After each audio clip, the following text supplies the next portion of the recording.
آج ہفتے کا دن ہے اور 26 تاریخ ہے 9ویں مہینے کی 2020 اور MCM یونیورسٹی کا یہ پہلا لیسن ہے اور ہم اس میں کوشش کریں گے کہ بائبل کی وہ پوری صحت بیان کی جائے کہ بائبل لکھی کیسے گئی، کیونکہ اکثر یہ بات کہی جاتی ہے کہ 1600 سال مسیح سے پہلے یہ بائبل کا لکھنا شروع ہوا، لیکن میری تحقیق کے مطابق اور بائبل کی جو مکمل صحت ہے اس کے تعلق سے یہ آج سے ہم کہہ سکتے ہیں کہ 4000 سال پہلے لکھنی شروع ہوئی اور لکھی گئی، جس کی مکمل طور پہ کاپی آج جو ہمارے ہاتھ میں ہے اس کو 4000 سال لگے ہیں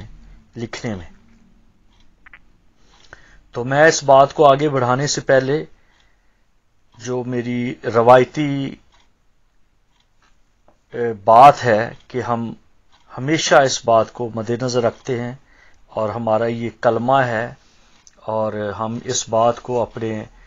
جو ایونجلیکل فرینڈز آف کرائسٹ ٹیم کا جو نعرہ ہے وہ اس طرح سے شروع ہوتا ہے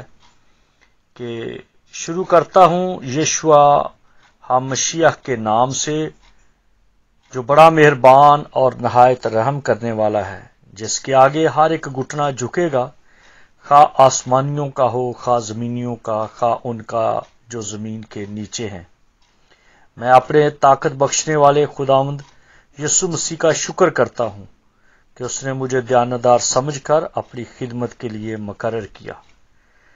میرے دوستو، پیدائش کی کتاب اور اس کا پہلا باب اور اس کی پہلی آیت جہاں پر لکھا ہے کہ خدا کی روح پانی کی سطح پر جنبش کرتی تھی، تو آج ہم اس کے تعلق سے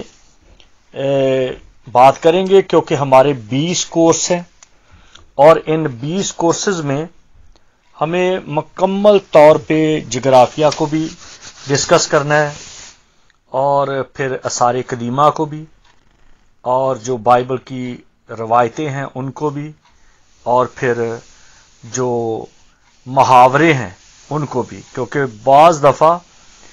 لوگ محاورے کو بھی علم الہی کے طور پر بیان کرتے ہیں،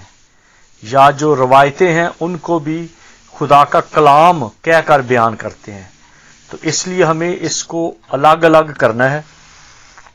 تاکہ پورے طور پر پتہ چلے۔ لیکن جب کلام کی بات ہے، جیسے پیدائش کی کتاب میں لکھا ہے کہ خدا کی روح پانی کی سطح پر جنبش کرتی تھی، تو میں اس کو ایسے دیکھتا ہوں کہ پانی کی جو لہر ہے، جب خدا کا روح پانی کی سطح پر جنبش کر رہا تھا اور وہ پانی کی لہریں جو اٹھ رہی تھی ان سے جو آواز پیدا ہوئی اور اس آواز سے جو حرف پیدا ہوا، اس حرف سے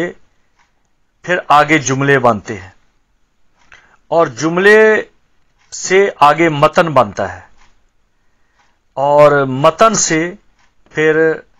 باب بنتا ہے اور باب سے پھر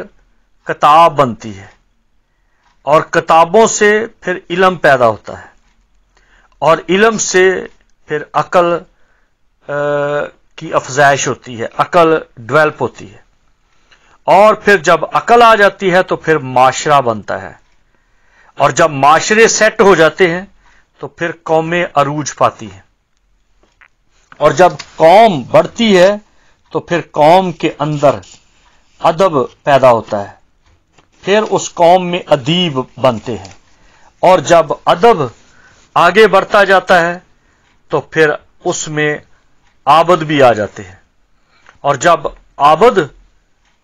بڑھ جاتے ہیں تو لوگوں کو خدا کا علم ہو جاتا ہے، اور جب خدا کا علم ہو جاتا ہے تو پھر انسان اپنے بارے میں سوچتا ہے کہ میں کون ہوں، اور جب وہ اپنے بارے میں سوچتا ہے کہ میں کون ہوں تو پھر اسے احساس ہوتا ہے کہ مجھے بہتر طریقے سے زندگی گزارنے کے لیے قوانین کی ضرورت ہے، اور جب وہ قوانین کو سمجھتا ہے تو پھر وہ اس بات کے بارے میں جان جاتا ہے کہ انسان کی اپنی اوقات کیا ہے، یہ تو کسی کے رحم و کرم پہ ہے۔ تو اس طرح سے میں یوحنا کی انجیل اور اس کا پہلا باب بھی ضرور کوٹ کروں گا، کیونکہ جیسے پیدائش کی کتاب پہلا باب پہلی آیت، اسی طرح یوحنا کی انجیل اس کا پہلا باب اور پہلی آیت، وہاں پر لکھا ہے کہ ابتدا میں کلام تھا، کلام خدا کے ساتھ تھا، اور خدا کا روح ہے، اور ضرور ہے کہ اس کے پرستار روح اور سچائی سے اس کی پرستش کریں، کیونکہ خدا کو کبھی کسی نے نہیں دیکھا۔ خدا کو ظاہر کرنے والا اس کا بیٹا ہے، اور کرسیوں کے خاتمے اس کے پہلے باب میں لکھا ہے کہ کوئی چیز بھی اس کے بغیر پیدا نہیں ہوئی، سب کچھ اس کے لیے اور اس میں پیدا ہوا ہے۔ تو اس لیے میرے عزیز دوستو، یہ جو آج ہمارا تعارفی لیسن ہے، سبق ہے، تو اس میں عبرانی کے جو 22 ابواب ہیں، میں ان کو 22 حرفوں کو 22 ابواب کہتا ہوں، کیونکہ ہر حرف کے اندر ایک باب ہے، اور باب کا عربی زبان کا لفظ ہے، باب کا مطلب ہے دروازہ۔ تو ہر لفظ کے اندر ہر حرف کے اندر ایک پورا باب ہے، اور اس حرف کے اندر سے ہم گزر کے پھر الفاظ بناتے ہیں، پھر الفاظ کے اندر گزر کے تو پھر ہم جملے سیٹ کرتے ہیں، اور جب جملے کو پرکھتے ہیں تو ہمیں خدا کا پتہ چلتا ہے کہ عبرانی زبان جو ہے یہ خدا کی زبان اس کو کیوں کہا جاتا ہے۔ پھر اس کو کیوں کہا جاتا ہے کہ یہ دنیا میں تمام زبانوں سے منفرد ہے۔ اس لیے مسیحوں کو، یہودیوں کو تو ہے ہی، لیکن مسیحوں کو عبرانی جاننا بہت ضروری ہے۔ عبرانی کو جاننے کے بغیر، عبرانی زبان کو سمجھے بغیر بائبل کو سمجھنا آسان نہیں، یہ نہیں سمجھی جاتی۔ اس لیے کوشش کریں اچھی طرح سے کہ ہم بائبل کو سمجھیں اور عبرانی زبان کو سمجھیں، کیونکہ عبرانی زبان کے سمجھنے سے ہم اور آگے بڑھتے جاتے ہیں اور بہتر طریقے سے جانتے ہیں کہ اس میں خدا کی مرضی کیا ہے۔ جیسے ہمارا پہلا حرف، جو عبرانی زبان کا پہلا حرف جو حروف تہجی ہے، وہ ہے الف، اور الف جو ہے اس کے ساتھ 2 یود لگے ہیں۔ جب 2 یود لگے ہیں تو ہمیں ان حرفوں کی طاقت کے بارے میں بھی پتہ چلے گا کہ عبرانی جب لکھی جاتی ہے تو اس کے ساتھ ساتھ اشکال بنتی ہے۔ تو پہلا جو حرف ہے الف، اس کے ساتھ 2 یود ہیں، اور یہ 2 یود یہ ظاہر کرتے ہیں کہ یہ 2 ہاتھ ہیں۔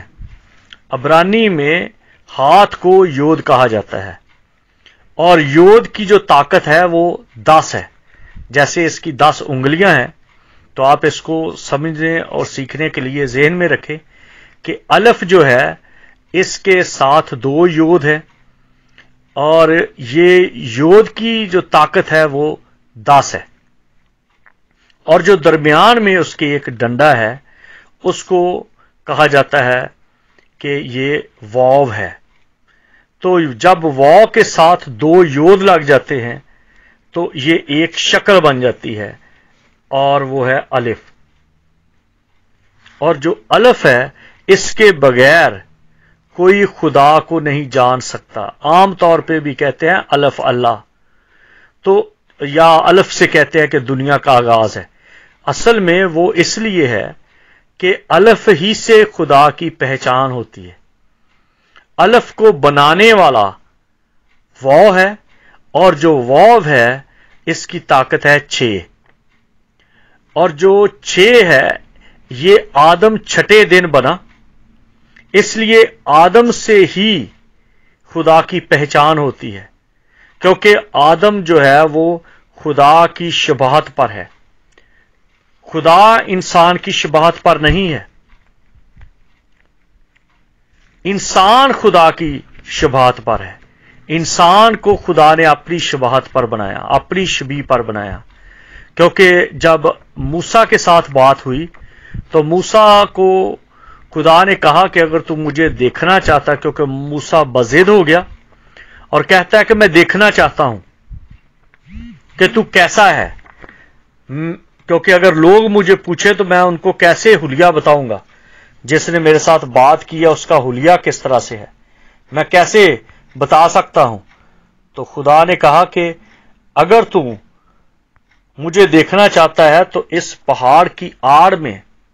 اس کی نکر میں تو کھڑا ہو جا، اور جب میں گزروں گا تو تو مجھے دیکھ لینا۔ اور جب اس نے دیکھا تو اسے ایک انسان گزرتا ہوا نظر آیا، جس کا مطلب ہے کہ وہ مسیح تھا، کیونکہ مسیح نے فرمایا کہ جس نے مجھے دیکھا اس نے باپ کو دیکھا، کیونکہ میں اور باپ ایک ہیں۔ تو جس سے یہ ظاہر ہوتا ہے کہ خدا کو ظاہر کرنے والا جو اس کا حلیہ ہے، جو اس کی شباہت ہے، وہ سب سے پہلے جو دیکھا گیا ہے وہ موسیٰ نے دیکھا، کیونکہ بارہا ہم دیکھتے ہیں کہ خدا روح ہے۔ جب آدم کے پاس آتا تھا تو وہ بھی روح میں آتا تھا، لیکن اپنے آپ کو ان کی طرح کا ظاہر کرتا تھا۔ جیسے وہ ابراہیم کے پاس آیا تو اس نے انسانوں کی شکل میں آیا، وہ 3 انسان آئے، 2 فرشتے تھے وہ بھی انسانی روپ میں، کیونکہ اگر وہ بیل کے روپ میں آتے یا شیر کے روپ میں آتے تو کوئی بھی ان کے ساتھ رفاقت نہیں رکھ سکتا تھا، اس کے پاس نہیں بیٹھ سکتا تھا۔ لیکن جب وہ انسانی روپ میں آیا تو وہ ان کے ساتھ کھاتا ہے، ان کے ساتھ بیٹھتا ہے، ان کے ساتھ باتیں کرتا ہے، ان کو صلاح دیتا ہے، ان کے ساتھ رفاقت رکھ کے ان فیوچر پروگرام بناتا ہے۔ تو اس لیے یہ ہم دیکھتے ہیں کہ جو الف ہے جس کے ساتھ 2 یود ہیں، اور یہ 2 یود جو ہیں، یہ 2 ہاتھ جو ہیں، ایک ہاتھ ہے انسان کا، ایک ہاتھ ہے خدا کا، اور جو دیکھا جائے تو بیچ میں جو کیل ہے، جو واو ہے، عبرانی زبان میں واو کو واو بھی کہا جاتا ہے، تو اس کی جو طاقت ہے وہ 6 ہے، اور جو کیل ہے، کیل نے یعنی کہ صلیب نے دونوں ہاتھوں کو ملا دیا ہے۔ بغیر صلیب کے کوئی انسان خدا تک رسائی نہیں رکھتا، کوئی خدا تک نہیں پہنچ سکتا۔ اس لیے کیل کی اہمیت ہے، واو کی اہمیت ہے، اور یہ انسان کی پہچان ہے، اور وہ انسان جو حقیقت میں پورے طور پر انسان پورے طور پر کامل انسان جو ظاہر ہوا، اس کی جو شکل ہے وہ وہی ہے جو موسیٰ نے دیکھی، اس کی شکل جو ہے وہی ہے جو عدن میں نظر آئی جب تک گناہ نہیں ہوا۔ جب آدم سے غلطی ہو گئی تو پھر وہ شکل بگڑ گئی، وہ شکل خراب ہو گئی، اور اس شکل کو بنانے کے لیے آج تک وہ پہلے والا کامل انسان دکھ اٹھا رہا ہے۔ مسیح کامل انسان تھا، اور مسیح کامل انسان ہے، اور مسیح نے اپنے اوپر وہ گناہ لے لیا، وہ کیل لے لیا، وہ دکھ لے لیا، تاکہ ہم انسانوں کا خدا کے ساتھ رابطہ ہو جائے۔ تو اس وجہ سے یہ بات گہری ہے، غور طلب ہے کہ ہمیں عبرانی کو جاننا ہے۔ عبرانی کا جو پہلا حرف جسے الف کہتے ہیں، اس کی طاقت 1 ہے، اور جو 1 ہے اس کا مطلب ہے خدا۔ تو خدا سے یہ سب چیزیں وجود میں آئی ہیں، اور وہ خدا اصل میں لفظ